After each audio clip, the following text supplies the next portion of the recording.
I hate the phrase follow up, like, oh, I'm Yeah. following up. On a secondary call or a third call or something, what is it that you suggest instead of saying Okay. follow up? Is this a genuine follow-up, meaning we've spoken with them before and we weren't able to close for whatever reason on the previous call, and now we have to have a second call? Or are we using the word follow-up in the sense of I tried to reach them once, whether you left a voicemail or sent an email or didn't or whatever, you haven't heard back and now you're trying them again? Which one are we dealing with here? Let's choose the one where we've spoken before and it's just not the right time. Check back with me in 6 months or blah, blah, blah, blah, blah. So basically, you're getting blown off the call. There's two scenarios here where a follow-up call like this can happen. And the one scenario is where we're going from step by step by step, right? We do our opener. They go, yeah, I got a second, go ahead. We pique their interest, right? And they go, sure. And then I ask the engagement question. Then I go the opportunity size question. Then I uncover the pain point problem. I get agreement on that. And then I get into their role in the decision-making process. And then their time frame for solving this problem, right? And then let's say usually we go through all this,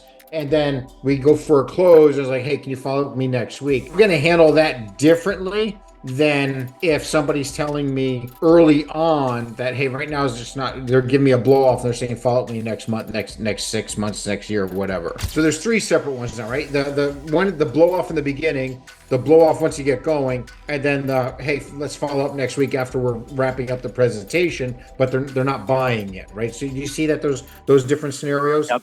Absolutely. Okay. All right. So they're definitely handled differently. The first two can be really similar. I guess I don't hear no interest. Give me a call in 6 months. Right now is not good timing unless I'm in the beginning where I pique their interest, gain permission to continue the call, and I'm trying to uncover a problem, and we're just not getting one. And then that's usually where I'll hear something like that. Either way, here's what I would suggest. I would always step back and go, if right now is not a good time, follow up with me in 6 months. And I just go, this is a problem you'd really like to solve. I mean, if the decision was totally up to you right now and you had the power to solve it all, would you or no? Is this not high on your plate right now? And it's like, no, I'm definitely interested, but we're going through a merger and everything's on hold right now. Okay, I appreciate you sharing. That actually happened. So at least I was able to dig it out a little bit. So before I just go and agree to that, because I got nothing to lose at this point. If I feel like it's a blow off, why not just dig in a little bit more? And especially with your vertical and your industry. And by the way, just because if you piss them up to the point where they hang up on you, and by the way, for anybody that's listening into this,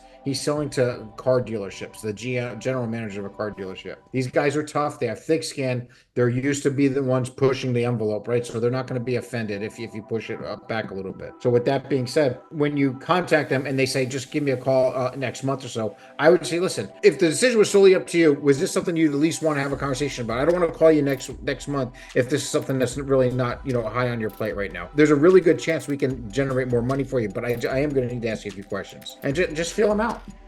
Just feel them out. And look, if there's going to be times where it's just a blow off and that's the way they're going to handle it, that they could be like they got to wolf down their lunch and before they get back to work and they have 3 deals sitting in front of them, like we had that call last week and you mentioned. I wouldn't be afraid to call them back, but I'm not going to say I'm following up. It'll work just like this. Hey Chris, it's Michael again with Sales Buzz. I know we spoke last week about how we help dealerships do XYZ. I also had another idea I wanted to run by you real quick. Do you have a quick second? That's my go-to. There's different scenarios, and I just have a fiduciary responsibility to make sure that we're outlining the different scenarios where a follow-up is going to take place, right? So we want to use the right technique in there. If it's somebody that I called, they blew me off, I couldn't get them on the phone, I'm not going to run away scared. I'm going to try them again in a week or whatever. I get them back on the phone, real quick, introduce yourself.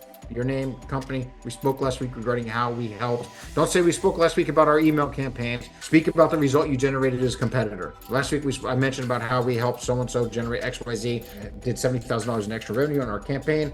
I also had another idea I wanted to run by you. Do you have a quick second? Sure, go ahead. What do you got? Well, first off, let me ask you this. And right there in the engagement question, you should be golden with that.